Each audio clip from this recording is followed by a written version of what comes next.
한 주 동안 잘 지내셨죠? 날씨가 많이 쌀쌀해졌죠? 옷도 이제 긴팔을 입어야 될 때가 다가왔습니다.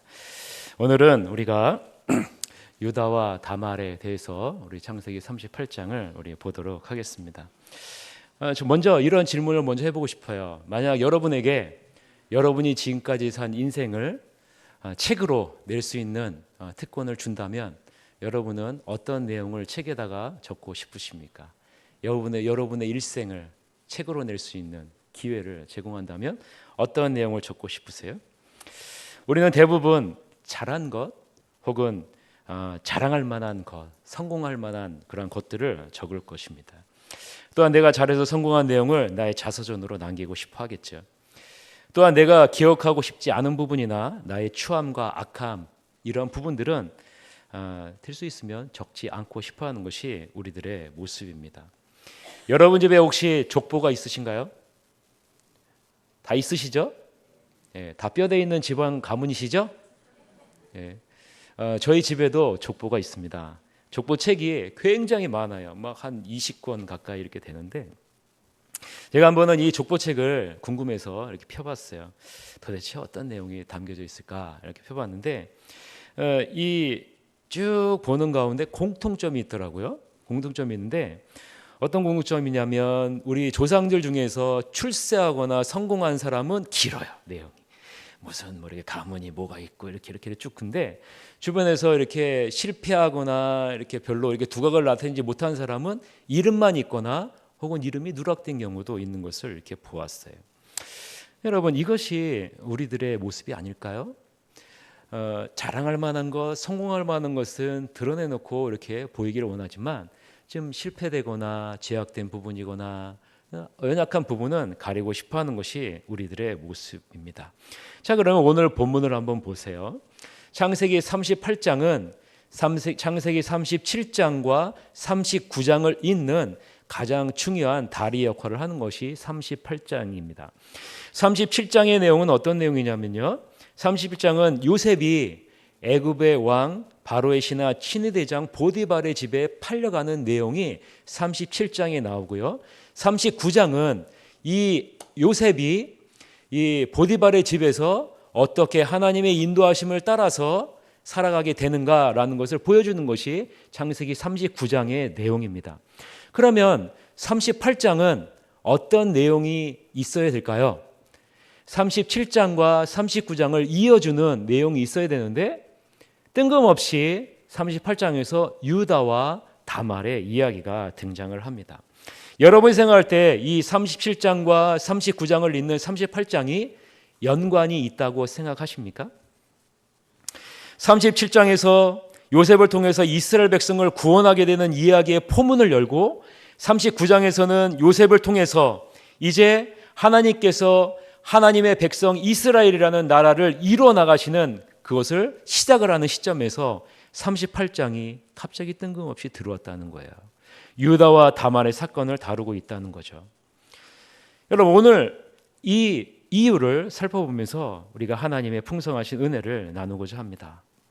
오늘 본문을 보면 대략적으로 이런 내용이 돼요. 오늘 보면 38장 1절을 한번 보세요.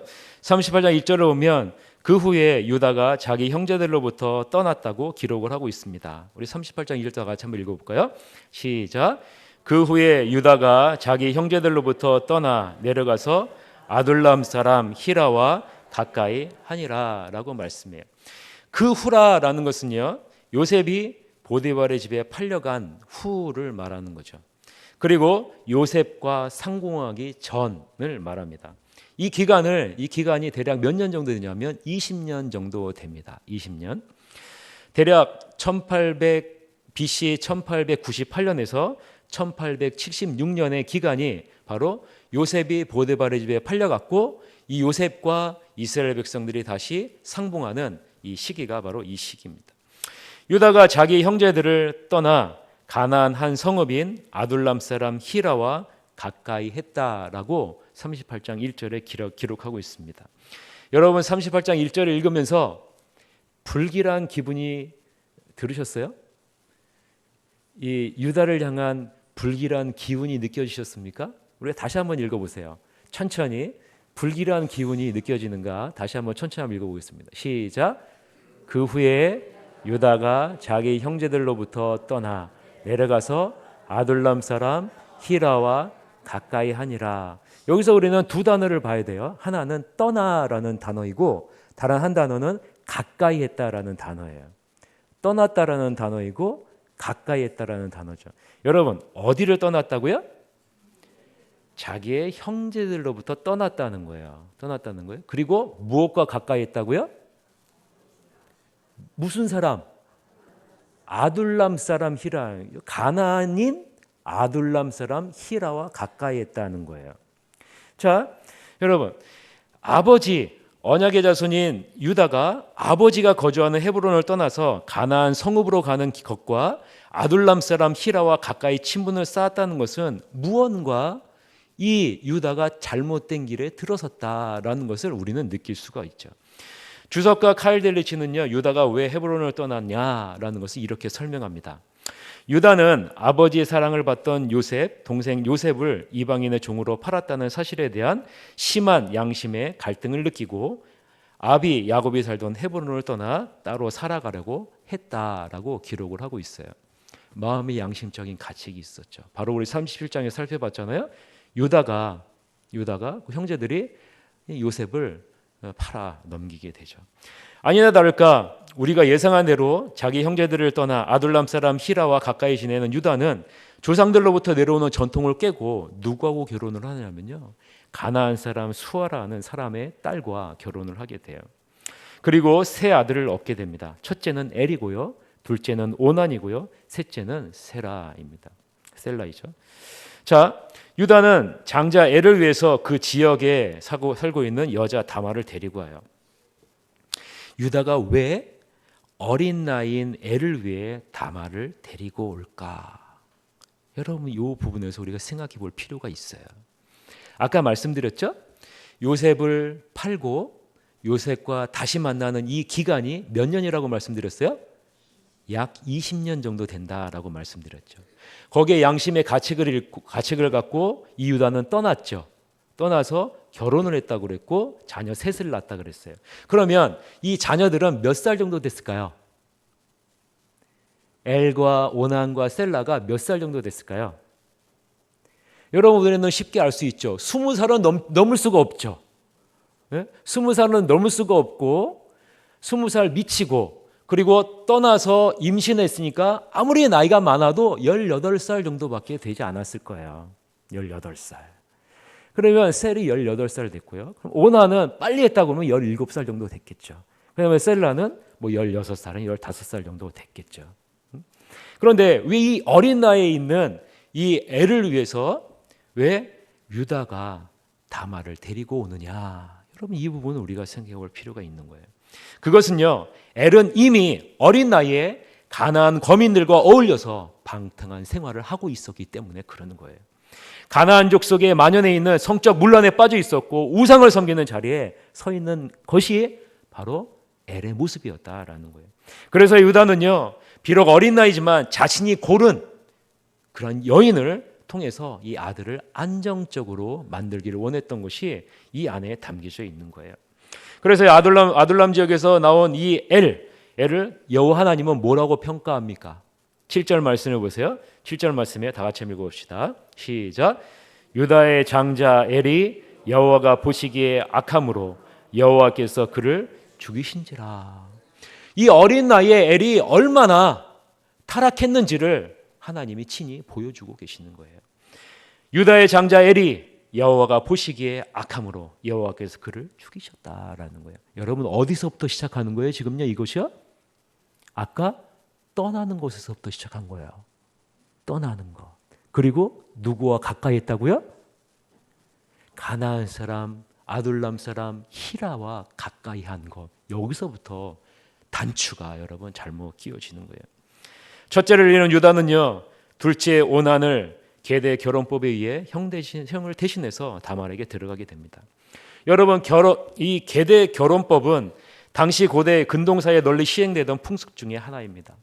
가문과 혈통을 중요시하게 여겼던 고대 문화권에서는 후손을 남기지 못하고 죽은 형제가 있을 때 그 가문의 대를 잇게 하기 위해서 친형제나 친족 중에 하나가 죽은 형제의 부인과 결혼해서 아들을 낳아주도록 하는 제도가 바로 계대 결혼법이에요.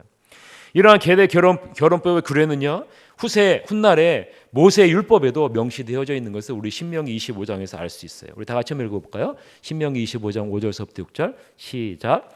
형제들이 함께 사는데 그중 하나가 죽고 아들이 없거든 그 죽은 자의 아내는 나가서 타인에게 시집가지 말 것이요 그의 남편의 형제가 그에게로 들어가서 그를 맞이하여 아내로 맞아 삼아 그의 남편의 형제된 의무를 그에게 다 행할 것이요 그 여인이 낳은 첫째 아들이 그 죽은 형제의 이름을 잊게 하여 그 이름이 이스라엘 중에서 끊어지지 않게 할 것이니라 라고 말씀해요.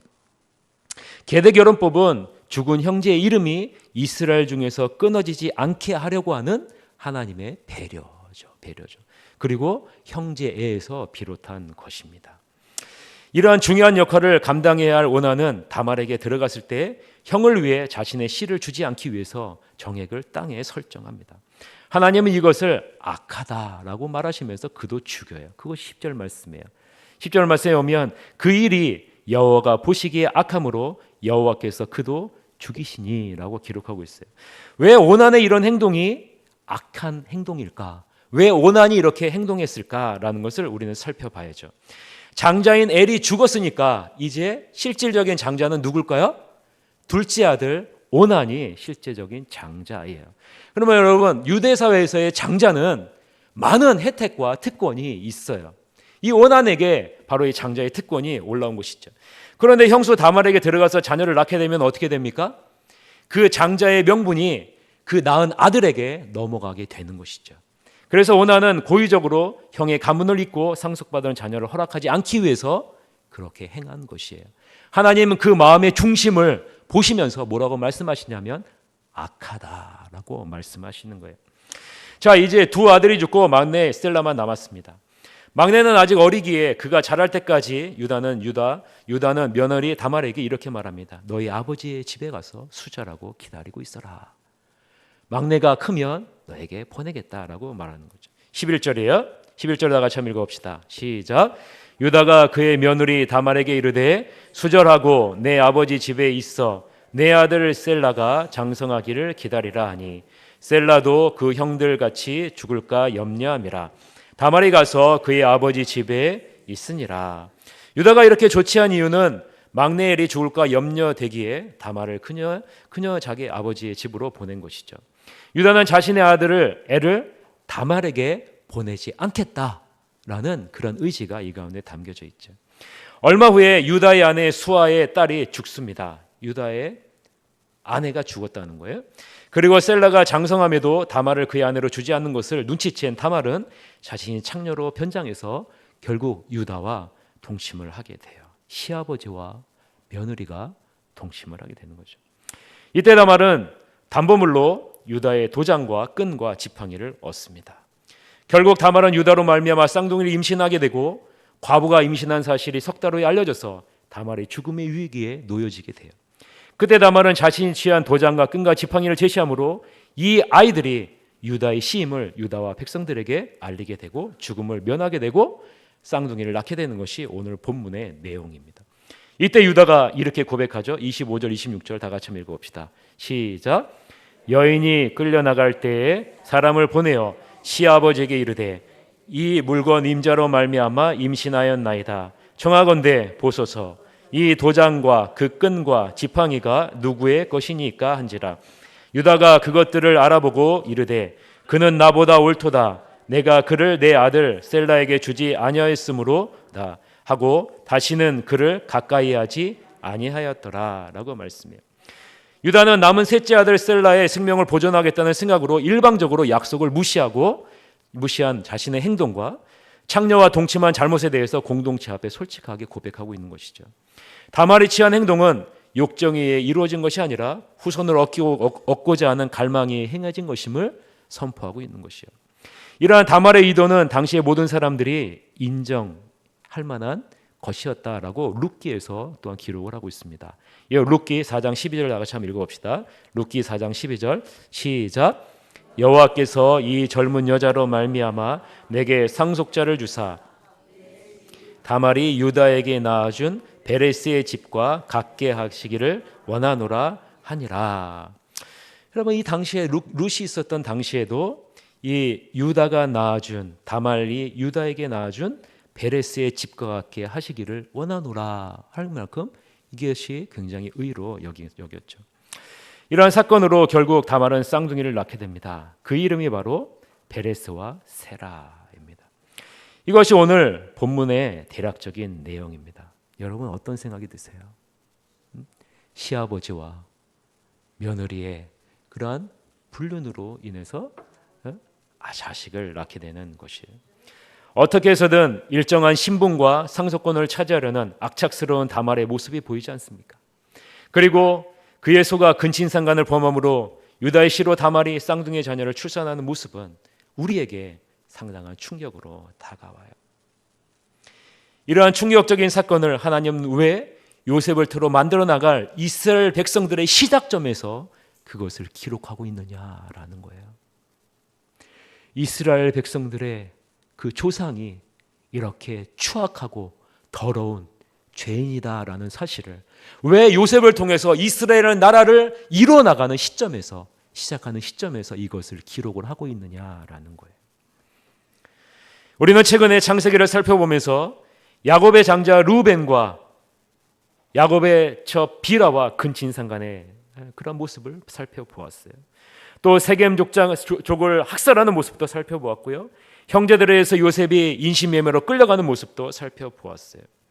이 세상의 유일한 언약의 가문에서 행해지는 일들이 얼마나 한심스러운 도덕적인 수준을 가지고 있는지를 우리는 지금 계속적으로 살펴보고 있는 거예요.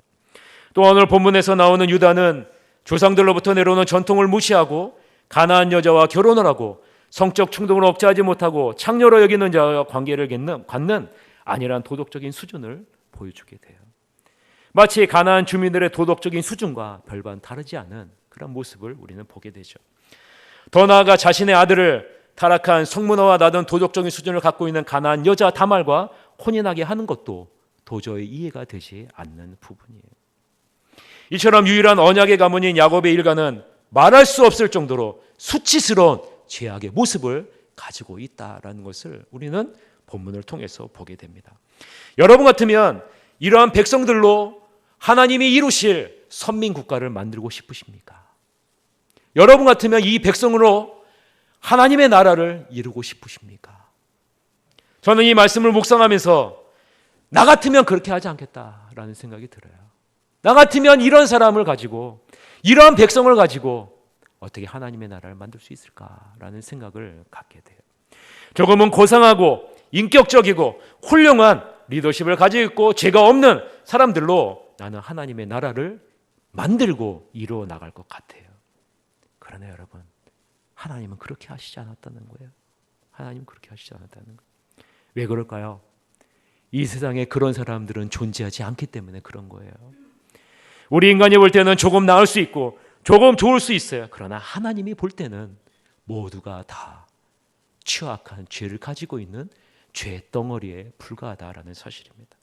하나님은 이러한 심각한 타락에도 불구하고 야곱의 자손들을 언약을 계승할 유일한 가문으로 인정하세요. 그리고 유다 다말의 근친상간으로 나온 베레스를 통해서 누가 나오는지 아세요? 다윗이 나와요. 그리고 이 다윗의 자손으로 누가 옵니까? 그리스도, 예수 그리스도가 나와요. 예수 그리스도가 바로 유다와 다말에서 나온 베레스의 직계 후손이라는 거예요. 직계 후손이라는 거예요. 여러분, 마태복음 1장 1절서부터 6절에 이 내용이 나오잖아요. 우리 다 같이 한번 읽어볼까요? 마태복음 1장 1절서부터 6절 시작. 아브라함과 다윗의 자손 예수 그리스도의 계보라. 아브라함이 이삭을 낳고 이삭은 야곱을 낳고 야곱은 유다와 그의 형제들을 낳고 유다는 다말에게서 베레스와 세라를 낳고 베레스는 헤스론을 낳고 헤스론은 람을 낳고 람은 아비나답을 낳고 아비나답은 나손을 낳고 나손은 살몬을 낳고 살몬은 라합에게서 보아스를 낳고 보아스는 룻에게서 오벳을 낳고 오벳은 이새를 낳고 이새는 다윗 왕을 낳으니라 라고 말씀해요. 야, 여러분 보세요. 이 베레스를 통해서 누가 나와요? 다윗이 나와요. 베레스를 통해서 누가 나와요? 예수 그리스도가 나와요. 여러분, 예수 그리스도가 누구의 직계 후손이라고요? 베레스의 직계 후손이라는 거예요. 시아버지와 며느리와의 그 근친상간을 통해서 나온 그 수치스러운 그 아들을 통해서 누가 나온다고요? 예수 그리스도가 나온다라는 거예요. 하나님은 근친상간이라는 불륜의 핏줄을 무엇으로 바꾸고 계신 거예요? 가장 큰 영광의 축복의 핏줄로 바꾸고 계신다라는 거예요. 온 세상을 구원할 역사가 바로 이 핏줄로부터 이어진다라고 말씀하고 있는 거예요. 예수님의 족보에서 나온 4명의 여인 중에 가장 먼저 누가 언급됩니까? 바로 오늘 본문에 나오는 다말이 언급이 되어지고 있다는 거예요. 여기에는 하나님의 굳건한 의지가 있음을 우리는 주목하셔야 돼요. 하나님은 유다와 다말 같은 이루 말할 수 없을 정도의 수치스러운 죄인조차도 하나님의 은혜로 받아주겠다라는 거예요. 하나님의 은혜로 받아서 그 핏줄을 통해서 내가 나오고 구원하겠다라는 하나님의 굳은 의지가 이 가운데 담겨져 있는 것입니다. 아니요, 받아주실 뿐만 아니라 구원의 역사를 이루는 한 페이지를 장식할 중요한 위치에 그것을 사용하겠다라고 얘기를 하고 있는 거예요. 뿐만 아니라 하나님의 구원 사역을 이러한 죄인을 통해서 이루고 이 죄인을 위해서 이루시겠다라고 말씀하고 있는 것입니다. 여러분, 이스라엘 민족이 다른 민족보다 뛰어나서 경건해서 선택한 것이 아니라라는 것을 분명하게 보여주는 거예요. 이스라엘 민족은 타락한 한 민족에 불과하지만 하나님은 무조건적인 사랑으로 하나님의 은혜로 선택하셨다라는 거예요. 여러분을 선택한 것을 한번 보세요. 여러분을 하나님이 왜 선택하셔서 하나님의 자녀로, 천국의 상속자로, 천국의 백성으로 여러분을 삼아주셨어요? 여러분이 하나님의 자녀가 될 만한 모습을 가지고 있기 때문에, 아니면 다른 사람들보다 고상하기 때문에, 다른 사람들보다 도덕적인 수준이 높기 때문에 여러분 하나님의 자녀를 삼아주셨을까요? 아니에요. 아닙니다. 여러분은 이 세상보다 나을 것이 아무것도 없어요. 그럼에도 불구하고 하나님은 무조건적으로 여러분을 은혜로 선택하셨다라는 거예요. 이스라엘 민족이 하나님을 배신하고 다른 우상을 섬기고 온갖 죄악을 범한다 할지라도 한번 택하신 하나님의 사랑에는 절대로 변함이 없다라는 것을 보여주고 있는 것입니다.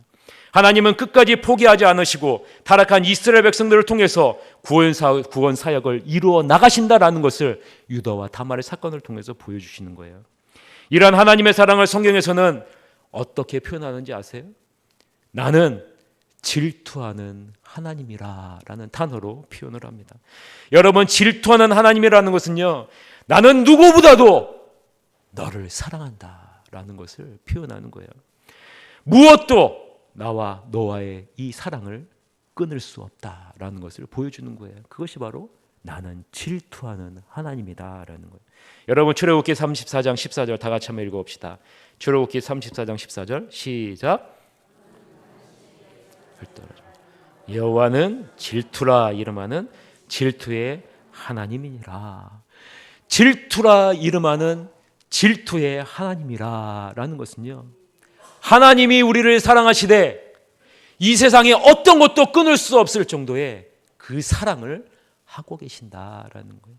너희는 어떻게 변한다 할지라도 나의 사랑은 절대로 변하지 않는다라는 그 하나님의 의지가 이 가운데 담겨져 있는 것입니다. 그래서 여러분, 우리의 모든 죄도 불구하고 주님은 우리를 끝까지 포기하지 않으시고 구원의 사역을 이루어 나가신다라는 것입니다.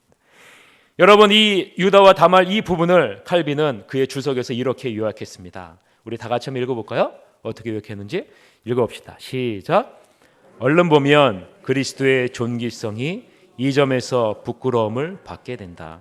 그러나 사실은 이것이 그의 영광을 드러낸다. 하나님의 풍부하신 은혜는 그리스도께서 우리의 육체를 입으신 사실에서 더욱 빛난다. 그리스도의 선조가 이렇게 수치스럽게 된 것은 우리로 하여금 그리스도만 찾게 하려는 데 있다. 우리는 어디에서 땅의 영광을 찾아서는 안 된다. 그리스도는 그의 선조에게서 아무런 영광도 취하시는 이가 아니시다. 그는 육체에서 아무런 영광도 취하지 않으신다. 그의 중요성은 오직 십자가에 있기 때문이다. 그뿐 아니라 우리는 그리스도의 조상들의 오점으로 인하여 신앙상 손해를 볼 필요가 없다. 그리스도의 무한하신 성결 때문에 그의 조상들도 성결하여졌기 때문이다 라고 말씀해요. 사랑하는 성도 여러분, 타락한 조상의 혈통을 입고 오신 그리스도를 통해서 우리는 하나님의 은혜가 얼마나 풍성한지를 알게 된다라고 말씀하고 있어요. 그리스도는 언약의 후손의 모든 수치와 제약을 품고 십자가에 죽으시기 위해서 오셨고 십자가에 죽으셨다라고 말씀하고 있는 거예요. 이 땅에서는 어떤 영광도 취하지 않으시고 오직 십자가에서 우리를 위해 죽기 위해서 오셨다라고 분명하게 말씀하고 있는 거예요. 그래서 예수 그리스도의 성결로 말미암아 우리도 성결한 존재로 삼게 되었다라고 분명하게 말씀하고 있는 거예요. 지금 나 같은 죄인이 이렇게 구원받고 하나님의 은혜의 날개 거할 수 있는 이유가 바로 이 더럽고 추악한 인간의 혈통으로 오셔서 이 땅에서 어떤 영광도 취하지 않으시고 오직 십자가만을 바라보시면서 그 십자가에서 달려 죽으신 예수 그리스도의 은혜로 말미암아 우리가 그 은혜 안에, 하나님의 은혜 안에 성결하게 되는 은혜를 누리게 되었다라고 말씀하고 있는 거예요. 그러므로 여러분, 예수 그리스도를 믿는 하나님의 자녀는 무엇을 바라보면서 살아가는 존재라고요? 십자가만을 바라보면서 살아가는 존재라는 것입니다. 우리의 죄악된 모습을 바라보는 존재가 아니라, 우리의 주변 환경을 바라보는 존재가 아니라, 남을 바라보는 존재가 아니라, 여러분, 우리는 똑같아요. 다 죄인이에요. 오직 우리의 모든 죄를 짊어지시고 가신 십자가만을 바라보면서 가는 거예요. 왜요? 예수 그리스도가 이 땅에서 어떤 영광도 취하지 않으셨기 때문에 그래요. 이 땅의 영광을 취했다면요, 유다와 다말에서 나온 후손으로 절대로 오시지 않았을 거예요. 오히려 유력한 사람들의 가문을 통해서 나왔겠죠. 그러나 여러분, 예수님은요, 이 땅이 얼마나 추악한 죄인인지 그 가문을 통해서 예수님이 이 땅에 오셨어요. 그리고 그 모든 죄를 짊어지고 어디를 향했어요? 이 땅의 영광을 취하지 않고 오직 십자가의 영광을 위해서 달려가셨어요. 그리고 이 십자가에서요, 그 추악한 모든 죄를 짊어지고 돌아가셨다는 거예요. 그리고 말씀합니다. 너희도 십자가만 바라봐라. 다른 거 바라보지 마요. 너희의 모든 수치스러움을 내가 다 짊어지고 십자가를 진다라고 말해요. 여러분 모습으로 한번 보세요. 우리는 늘 흔들려요. 늘 실수해요. 늘 죄악된 길에 들어서 있어요. 그러나 우리를 향하신 하나님은 어때요? 하나님은 늘 참으세요. 기다리세요. 그리고 우리의 마음을 만지세요. 하나님을 닮아올 수 있도록, 하나님을 닮도록 우리를 늘 만드세요. 여러분, 하나님을 닮는다는 것이 무엇입니까? 십자가를 향해 달려가는 거예요. 십자가만 바라보는 거예요. 이것이 바로 하나님을 닮는 거예요. 오늘 본문에 나온 유다의 다말의 모습은 하나님의 무조건적인 사랑과 은혜가 얼마나 큰지, 하나님의 무조건적인 사랑과 은혜가 얼마나 큰지를 우리에게 보여주는 중요한 단면이라는 것입니다. 우리는 다 죄인입니다. 가리고 싶은 부분이 너무 많고 숨기고 싶은 부분이 너무나 많아요. 우리는 이 세상 사람들과 별반 다르지 않아요. 아니, 어찌 보면 이 세상 사람들보다 더 질이 안 좋은 사람인 것 같아요. 왜 그런지 아세요? 이 세상 사람들은요, 자기의 만족과 유익을 위해서 주변 환경과 사람과 돈만 이용해요. 그런데요, 우리는요, 거기다가 하나님까지 이용해요. 하나님까지 이용해요. 우리가 얼마나 죄인인지 아세요? 우리가 이런 하나님을 이용해요. 하나님이 나를 만족시켜야 돼요. 나의 유익을 위해서 하나님이 존재해야 돼요. 내가 하나님을 위해서 존재하는 존재가 아니라 나를 위해 하나님이 존재하게끔 만드는 것이 우리들의 모습이 아닌가요? 그럼에도 불구하고 하나님은 뭐라고 말씀하시는지 아세요? 여러분을 향해서 이렇게 얘기합니다. 너는 내 아들이라. 오늘날 내가 너를 낳았도다 라고 말을 해요. 시편 2장 7절 다 같이 읽어봅시다. 시작. 내가 여호와의 명령을 전하노라. 여호와께서 내게 이르시되 너는 내 아들이라. 오늘 내가 너를 낳았도다. 우리는 우리의 추악한 죄악의 모습을 바라봐요. 그러나 여러분, 하나님은 우리의 무엇을 보는지 아세요?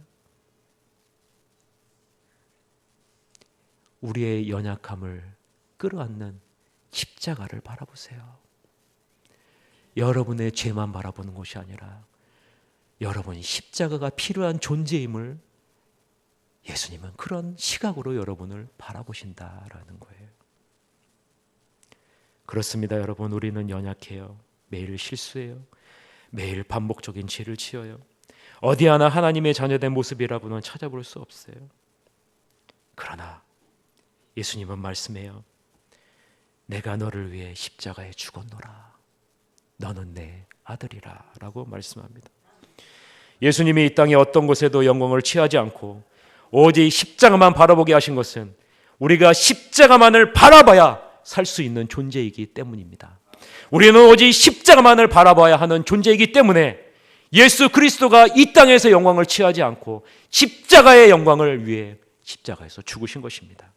여러분, 유다와 다말의 죄악에 보이십니까? 유다와 다말의 죄악이 보이십니까? 그러나 여러분, 우리 안에는 그보다 더 큰 죄악이 있음을 여러분이 보셔야 돼요. 하나님은 그것을 보라라고 말씀하고 있는 거예요. 하나님이 택한 백성, 하나님의 나라를 이룰 백성이 어떠한 모습인지를 유다와 다말을 통해서 보라는 거예요. 요셉을 통해 하나님의 나라를 이루어 가실 터인데 이 하나님의 나라를 이루어갈 이스라엘 백성이 유다와 다말의 모습과 같다라는 거예요. 그렇게 추악한 백성이라는 거예요.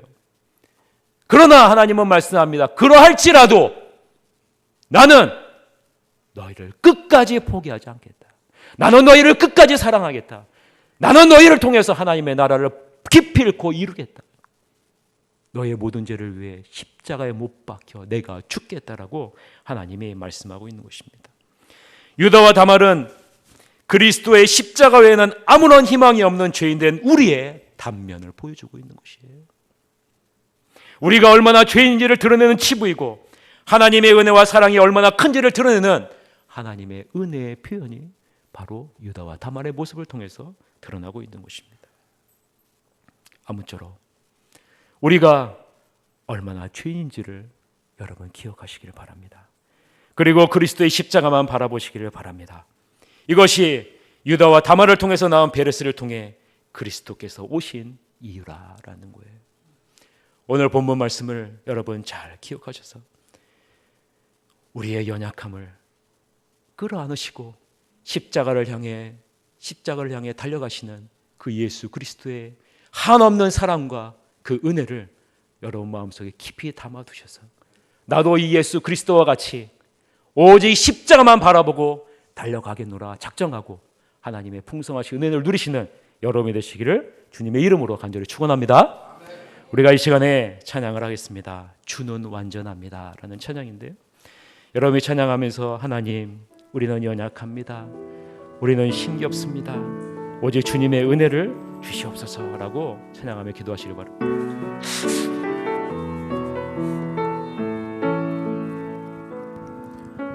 주여, 우린 연약합니다. 우린 오늘을 힘겨워 갑니다. 주 뜻 이루며 살기엔 부족합니다. 우린 연약합니다. 주여, 우린 넘어집니다. 주여, 우린 넘어집니다. 오늘 하루 또 실수합니다.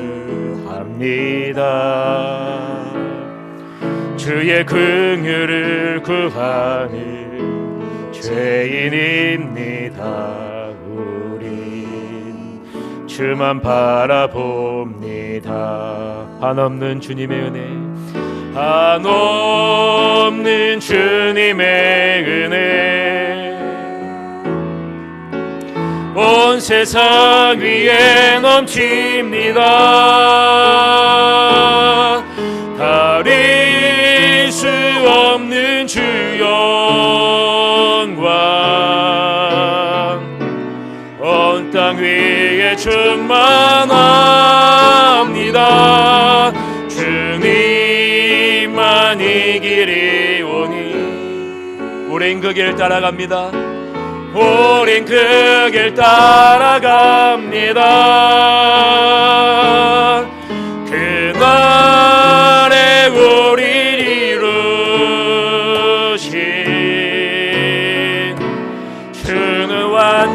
전합니다. 한없는 주님의 은혜 온 세상 위에 넘칩니다.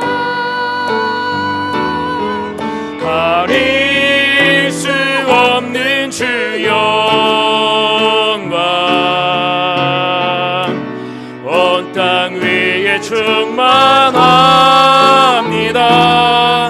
주님만 이 길이 우린 그 길 따라가겠습니다. 우린 그 길 따라갑니다. 그날에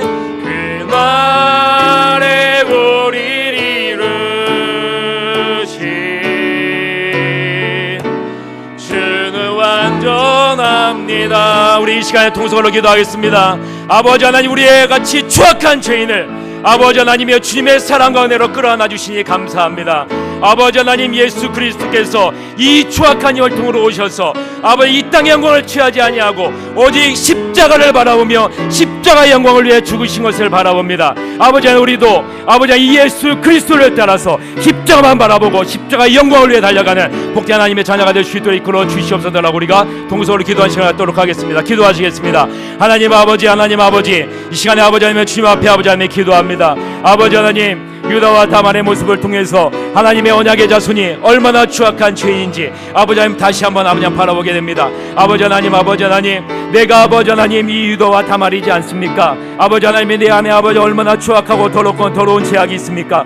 아버지 하나님, 이런 추악하고 아버지 더러운 죄악이 있음에도 불구하고 하나님 아버지 예수 그리스도께서 하나님 은혜와 사랑으로 나를 품에 안으시고 이끌어 주시고 아버지 하나님 구원하여 주시니 감사합니다. 나를 통해서 하나님의 나라를 이루어 나가심에 감사합니다. 아버지 하나님, 이 시간에 아버지 하나님 나의 추악하고 더러움에도 불구하고 십자가의 영광을 아버지 하나님 위해 아버지 하나님의 나를 위해 아버지 하나님 십자가만 벗겨주고 가신 예수 그리스도의 십자가만 바라보며 아버지 나도 나아가기를 소망합니다. 아버지 하나님, 오직 아버지 하나님의 십자가만 바라보는 아버지 하나님 거룩한 하나님의 자녀가 될 수 있도록 이끌어 주시옵소서. 매일 연약하고 쓰러질 수밖에 없는 죄인이지만 오직 아버지 하나님 주님만을 바라보면서 주님만을 의지하면서 주님 앞에 나아가기를 소망합니다. 주여 아버지 하나님, 시간에 아버지 하나님 새하늘교회 모든 아버지 하나님의 자녀들이 아버지 오직 주님만을 바라볼 수 있도록 이끌어 주시옵소서. 하나없는 아버지 하나님 주님의 은혜를 바라볼 수 있도록 이끌어 주시옵소서. 주님만이 아버지의 참된 기름을 인정하면서 아버지 하나님 십자가의 길을 걸어가는 하나님의 복된 자녀들이 다 될 수 있도록 아버지 하나님께서 인도하시기를 간절히 바라 권합니다.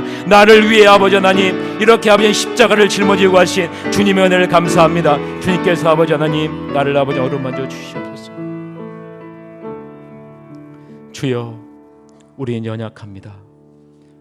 우리는 오늘도 죄를 짓고 힘겨워합니다. 우리는 매일 넘어집니다. 매일 쓰러집니다. 아버지 하나님, 우리는 어디를 보나 가망성이 없습니다. 하나님의 자녀된 모습이라고는 하나도 찾아볼 수 없는 죄인입니다. 그럼에도 불구하고 하나님, 한없는 주님의 은혜로 우리를 사랑하여 주시고 우리를 위해 십자가의 영광을 위해 십자가에 돌아가신 예수 그리스도의 은혜를 감사합니다. 아버지 하나님, 예수님이 이 땅에 오셔서 이 땅의 영광을 하나도 취하지 아니하시고 오직 예수 그리스도께서 십자가를 치신 것처럼 아버지 하나님, 우리도 이 땅의 영광을 취하지 않고 오직 예수 그리스도의 십자가만 바라보고 달려가는 복된 하나님의 자녀가 다 될 수 있도록 이끌어 주시옵소서. 우리의 추악함을 주님 앞에 고백합니다. 아버지, 우리의 더러운 죄악을 주님 앞에 고백합니다. 그럼에도 불구하고 사랑하시는 하나님, 주님을 굳건하게 붙잡고 오직 주님만이 나의 길입니다. 주님만이 나의 희망입니다. 주님만이 나의 생명입니다 라고 고백하면서 주님만을 붙잡고 나가는 복된 하나님의 자녀가 다 될 수 있도록 인도해 주시옵소서. 이제부터는 십자가만 바라보고 살겠습니다 라고 고백하며 나가는 복된 하나님의 자녀가 다 될 수 있도록 이끌어 주옵소서. 지금은 우리 구주 예수 그리스도의 은혜와 하나님 아버지의 무한하신 사랑과 성령님의 감화 감동 충만 교통하심이 이제부터 오직 십자가만 바라보고 달려가겠노라 작정하는 사랑하는 모든 성도들 머리 위에 지금으로부터 영원토록 함께할지어다.